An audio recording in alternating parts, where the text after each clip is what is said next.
Cordial saludo. Les vamos a exponer a explicar el caso de estudio 3, el punto 2.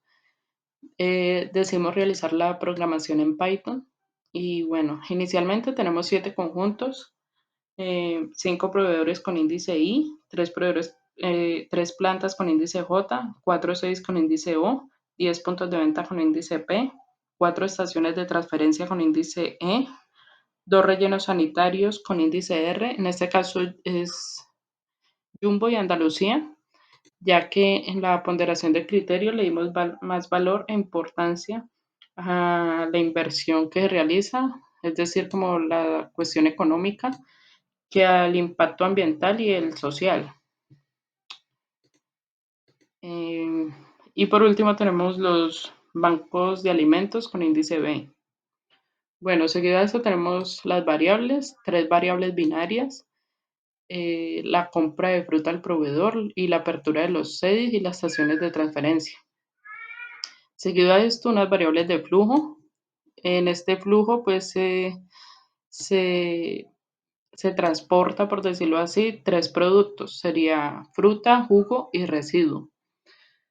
Entonces, tenemos la cantidad de fruta que se envía desde el proveedor a la planta, el jugo que se envía desde la planta hasta el CEDI, el jugo que se envía desde el CEDI al punto de venta y desde el CEDI a los bancos, el residuo que se envía desde la planta para el abono, el compostaje, y desde la planta a la estación de transferencia.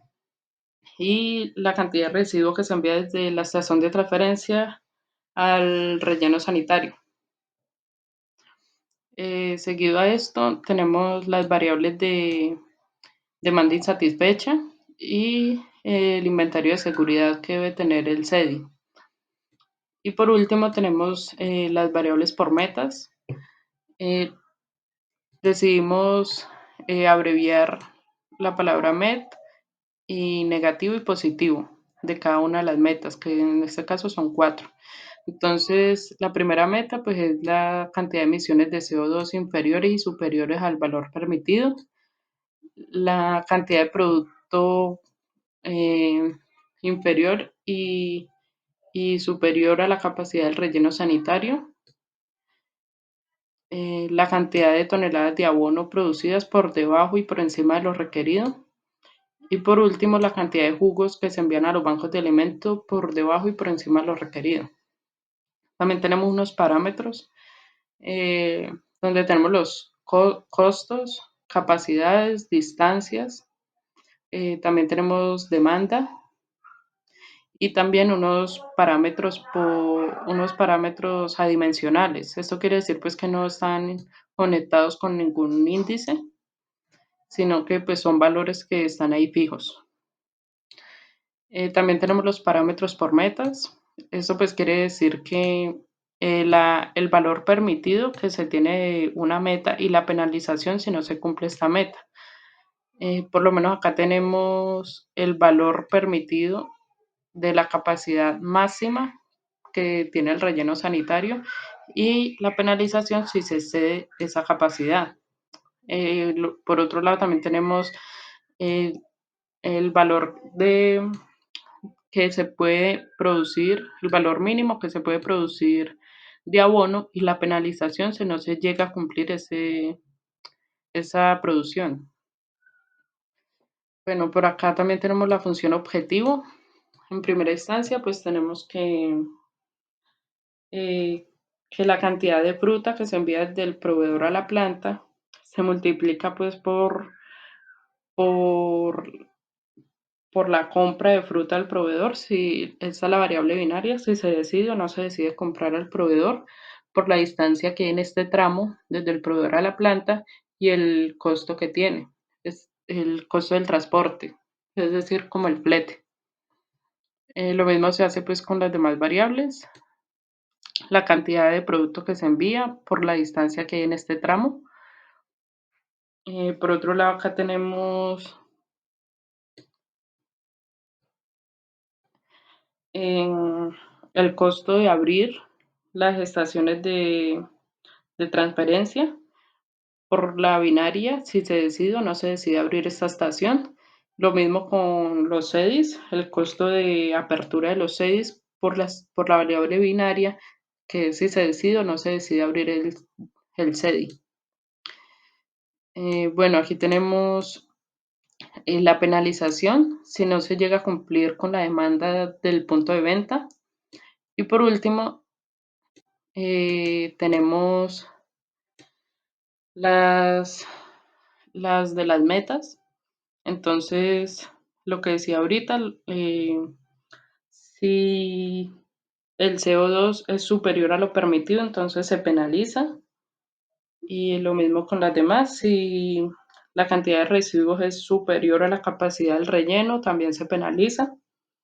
Si el abono producido está por debajo del abono que se debe producir o por debajo del requerido, se penaliza. Y por último, si la cantidad de residuos entregados para los bancos de alimentos está por debajo de lo requerido, pues también se penaliza.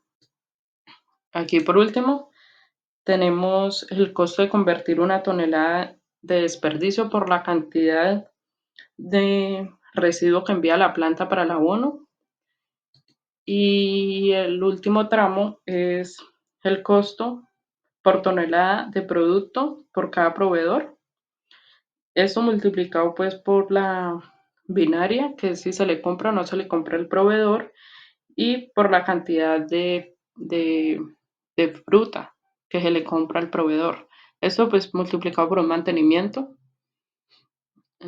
Seguimos con las restricciones. En esta parte tenemos restricciones de capacidad. La primerita es la cantidad de fruta que se envía desde el proveedor hasta la planta, multiplicado. Esto tiene que ser menor o igual a la capacidad que tiene el proveedor de distribuir dicha fruta. La otra es la cantidad de fruta que envía el proveedor a la planta, tiene que ser menor o igual a la capacidad que tienen las plantas de procesamiento. La otra sería la cantidad de jugo enviado desde la planta hasta el CEDI. Tiene que ser menor o igual a la capacidad que tiene el CEDI por la decisión si se abre o no se abre el CEDI. Seguimos con la otra, es F, sería eh, la cantidad de residuo que envía la planta a la estación de transferencia.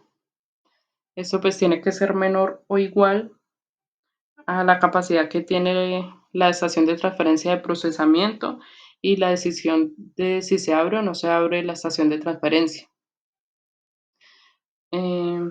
Tenemos también la cantidad de residuo que envía la estación al relleno, tiene que ser menor o igual a la capacidad que tienen los rellenos sanitarios de almacenamiento.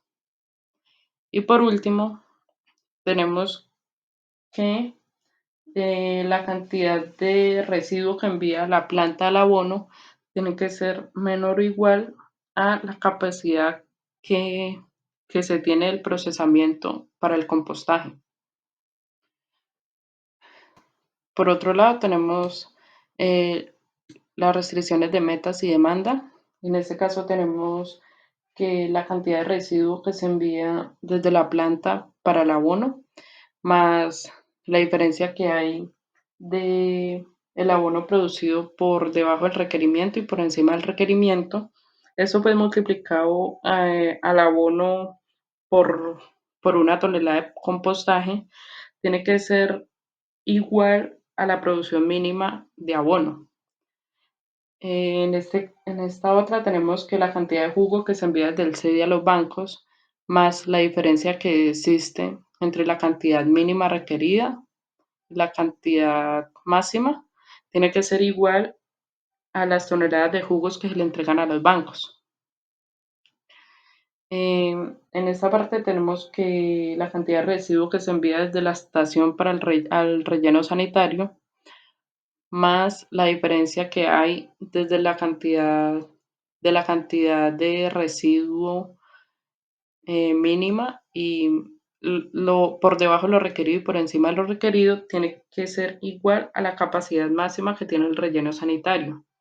Y por último tenemos la restricción de demanda, donde nos dice que la cantidad de jugo que se envía desde los 6 al punto de venta, perdón, más eh, la cantidad de entrega faltante en el punto de venta tiene que ser igual a la demanda. Eh, por otro lado, tenemos las restricciones de balance.